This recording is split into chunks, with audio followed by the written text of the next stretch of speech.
Hello there, welcome to Global Business Today. I am Yemisi Lanre Ido.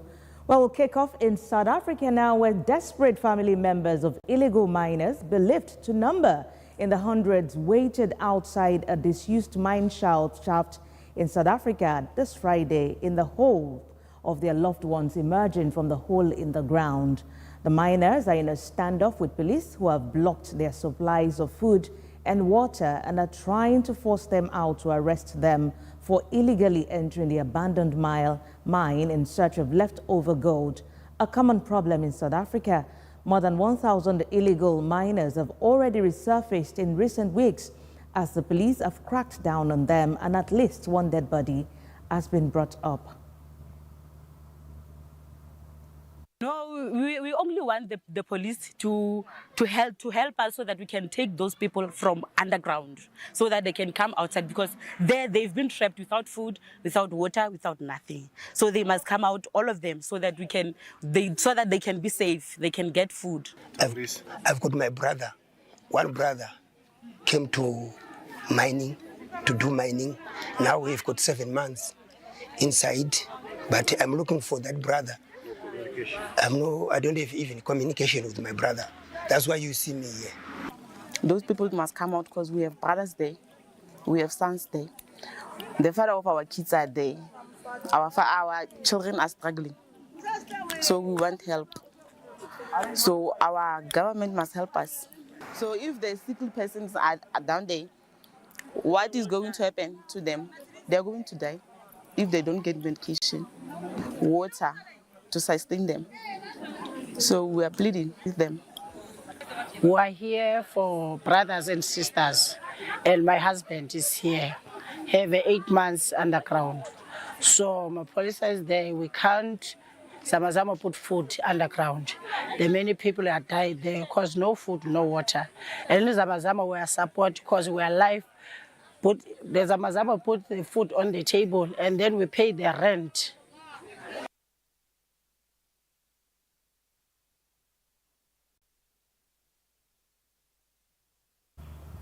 Well, also authorities in South Africa have inspected and shut down illegal township shops in Soweto after an uproar following the death of 5 children in early October, allegedly from eating poisoned food from such establishments commonly called spaza shops. Mayoral Council member Sarah Mabotsa called for an end to these establishments, saying, and I quote, "We need to stop this lawlessness." Stop this lawlessness that is happening in the city. That really kills our kids. There are so many children who have died now because of this food. And can you imagine where you find that, the shop, they're selling expired food, they're selling skin products, they are selling meat, they're selling, everything is in one shop. So we say, no, we cannot be able to do that. So we closed 5 to 6 shops that we know that, this one are a definite no-no.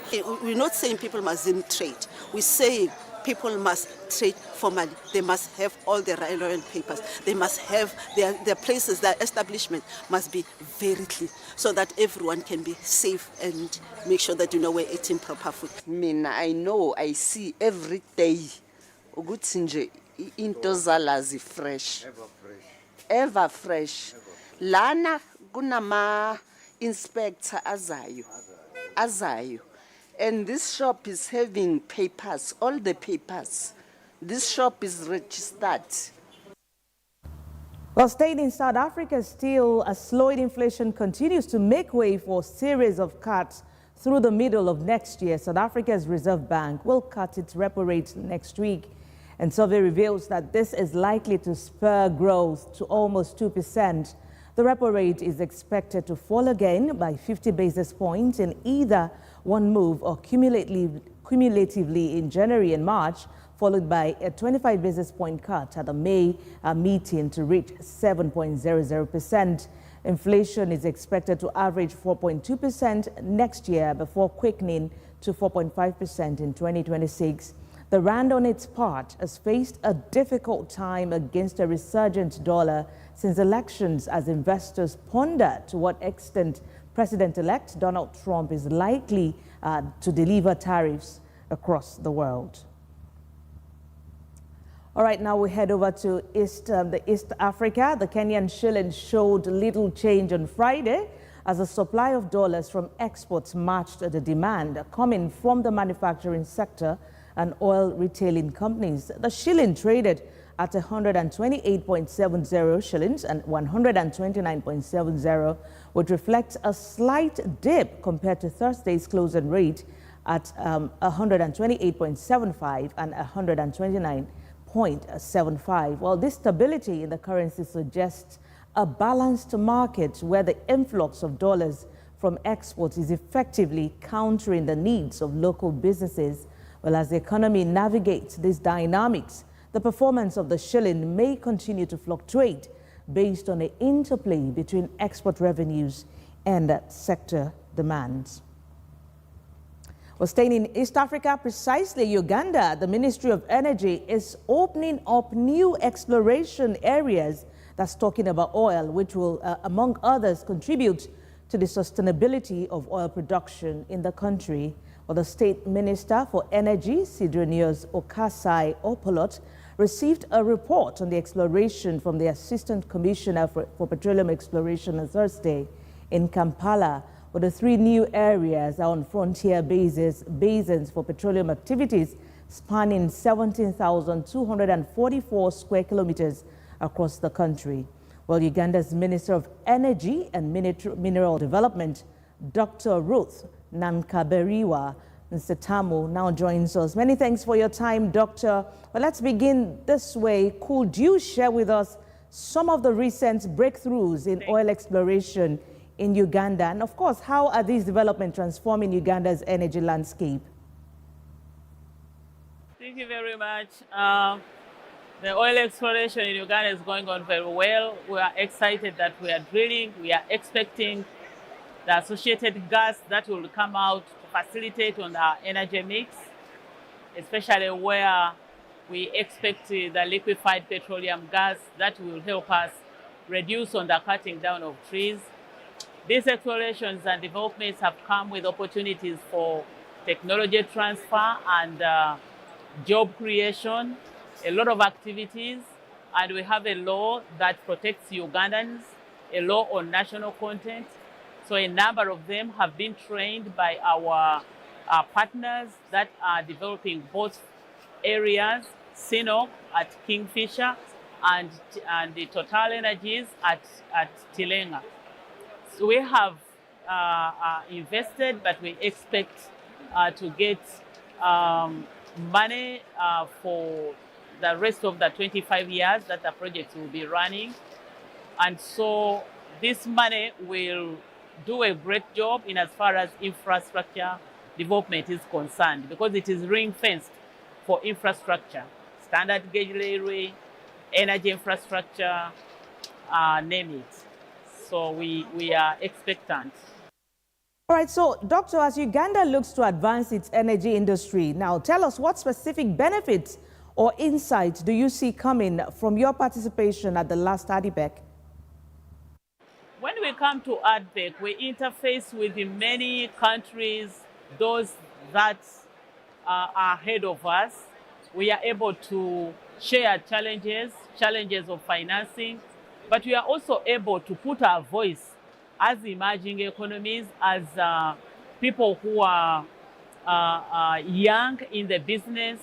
We put our voice that we need to be assisted, or we need to partner with those people to make sure that we do exploitation, of course taking care of the climate change issues, because we are looking at these sources as sources of funds. And when we see how the petroleum resources have helped the big economies in developing their economies, we have to put our voice to them and say, rather than suffocating the young economies, would rather partner with us because we have the resources. We also participate in telling the world the potential that our country has. When you look at the mineral sector, because we now know that it's minerals now that everybody is eyeing. We do have the critical minerals that the world has. We have lithium, we have nickel, we have cobalt, we have tungsten, we have gold, we have copper, name them, and they are of the highest quality. But we need to emphasize the point of value addition. We don't want the minerals to leave the country when value has not been added. We need the technology transfer in value addition so that our Ugandan people can benefit. And so I am happy that the world is getting to know about Uganda's mineral potential and the importance of partnership and coordination, collaboration with all the stakeholders, because we need one another. So you cannot convince them virtually. We need to come and interface and argue our case. Well, that's interesting to note. Now, with the energy sector evolving rapidly in Africa, how do you see Uganda positioning itself? Well, last year in Dubai, during COP28, Uganda commissioned her energy transition plan. And among its objective in that plan is, of course, to make sure that we get access to electricity, but also working with our neighbors regionally to do energy trade. And Uganda is targeting, positioning herself to be the energy hub. So we have connected to our neighbors and we are trading, much as we have a duty to connect all the communities in Uganda by 2030. We are now at 60%. But we cannot disregard the importance of trading in power with our neighbors. So right now, we are trading with Kenya, 60 megawatts. We are trading with Rwanda, 40 megawatts. And we are improving on the transmission there to increase it to 60 megawatts. We are already trading with Tanzania. We are constructing an interconnector into DRC. And we are also planning a big transmission line from Oruyo in Uganda to South Sudan. We are looking at Ethiopia, we are looking at Egypt, because they are also advancing very well. So in the power pool where we are 13 countries, we have plans to make sure that the infrastructure is in place and so that we can trade. We can be on standby to pull one another in terms of scarcity, in terms of accidents, in terms of where a plant can be shut down and you don't have anywhere to run to. The good neighborliness principle will always come in to make sure that the region is sufficiently empowered. All right, just before I let you go, Doctor, I'm talking about standing by. Renewable energy is increasingly becoming a priority for nations globally. How is Uganda integrating renewable energy into its energy mix? And of course, what plans are in place to balance this without ongoing oil and gas exploration? Uganda is ahead of every country, I think. Where some countries, European countries, are waking up to appreciate the importance of renewable energy, Uganda's energy mix is actually comprised of renewable energy. So our problem has never been beyond that. Our problem is access to this renewable energy that we have. So we would like to see partnership in establishment of the necessary infrastructure that can see our communities being served with this renewable energy. Our industries need this energy. And the potential for further exploitation. We have projects that we have aligned that will generate this renewable energy. We have Ayago plants, which will generate 840 megawatts, another hydropower plant for 400 megawatts, another one 392. So Uganda's energy mix is comprised of renewables, and welcome on board by the other countries that have been into dirty fuel. And the partnership now is to make sure that this renewable energy is connected to the last mile, the last person. Energy Minister, Uganda, Dr. Ruth, I must say thank you so much for talking to us on Global Business today. Thank you. Thank you very much. All right, it's good news for Nigeria as the country is on track to hit its 2024 2 million barrels per day of oil production. We'll tell you more when we return.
We're glad to have you back. This is Global Business Today. Nigeria plans 47 trillion naira spending for its 2025 budget, and it is going to be using an assumption of an oil price of $75 per barrel and target production of 2 million barrels per day. Budget Minister Atiku Bagudu told reporters after a cabinet meeting in Abuja that the budget includes a deficit of 13.8 trillion naira. That's about 3.87% of estimated GDP, and it also includes a forecast exchange rate to the US dollar at 1,400 naira. That's stronger than its official closing rate of 1,665 naira on Thursday.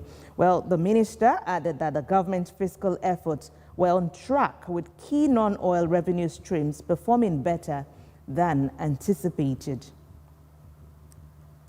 Well, the country seems to be getting its groove back with its oil production as the state oil firm NNPC announced its increased oil production to 1.8 million barrels per day on Thursday. Well, this comes with the possibility of getting 2 million barrels per day by year end. NNPC Chief Executive Officer Meli Kyari said the increase was a result of collaborative efforts with its joint venture operators and its partners on production sharing contracts alongside security agencies and the government. Well, according to producer Group OPEC's latest report, oil production at Africa's top crude exporter was estimated at 1.3 million barrels per day in October. Nigeria often counts condensate production of around 250,000 barrels per day as part of its production. Nigeria has been battling crude theft in its Niger Delta production region, sabotage, and local unrest, which has hampered output growth.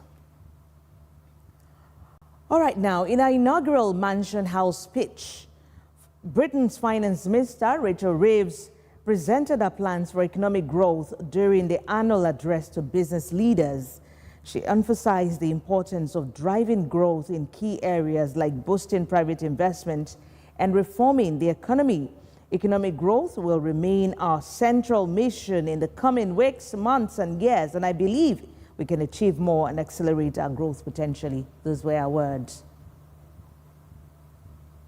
Both in opposition and now in government, improving economic growth has been at the very heart of everything that I am seeking to achieve. I know that we can do more, to go further and faster in realising our growth potential.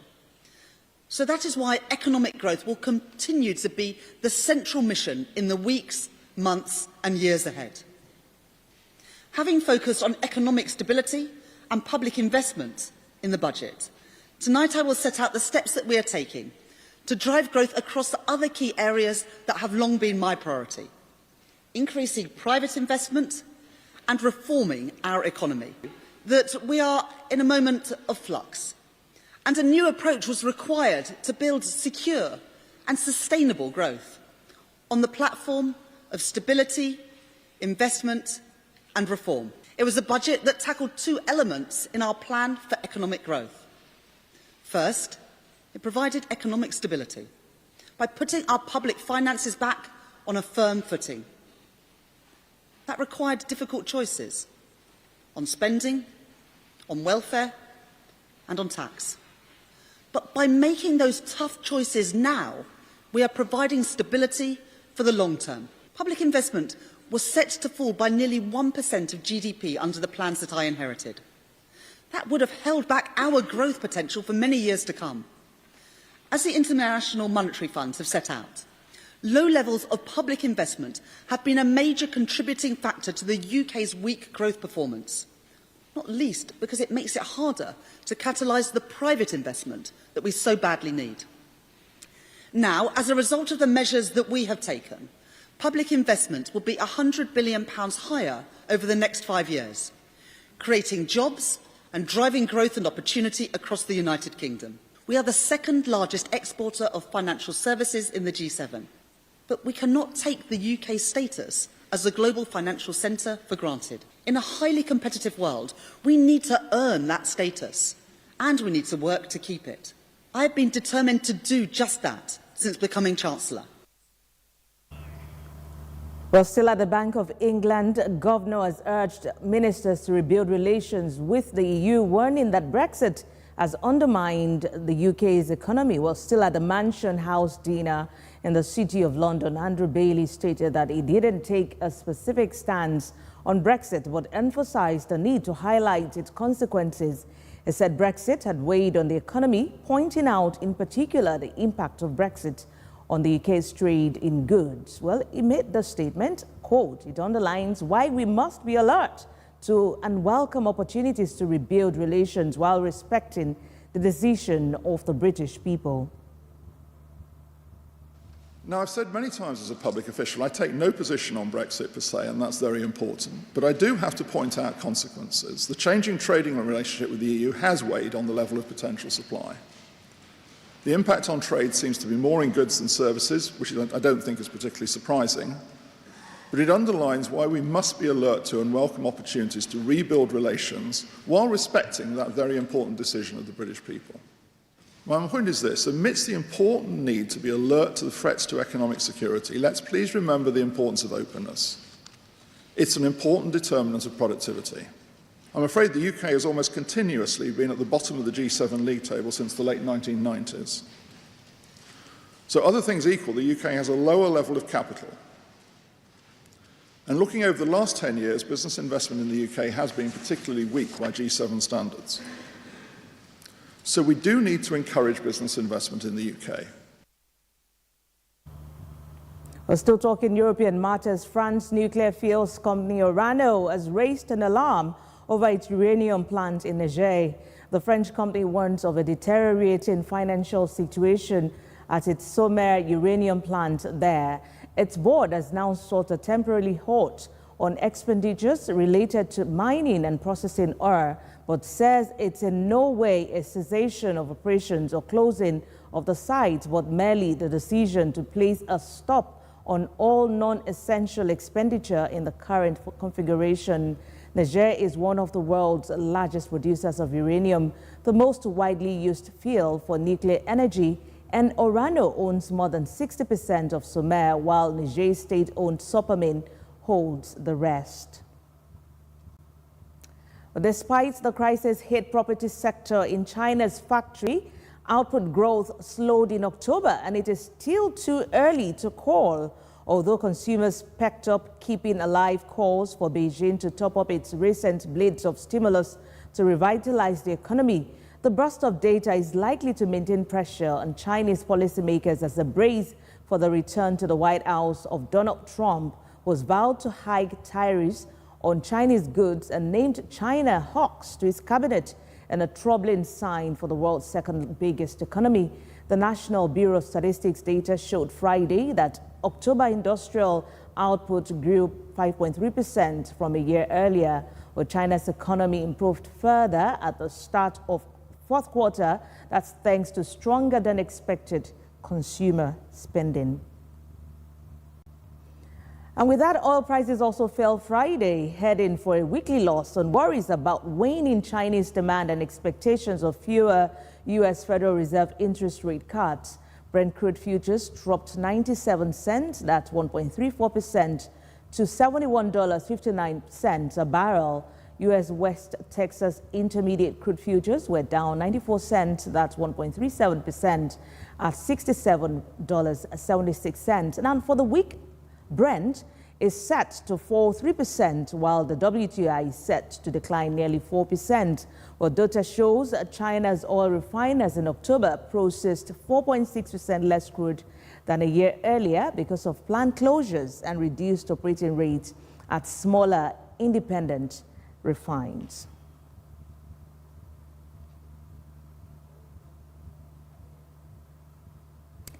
Well, with the news of oil decline, that's how we wrap up Global Business today. Don't forget, you could get more stories on our social media handles as well as our content hub at www.ln247.news. I am Yemisi Landredo. I'll see you again.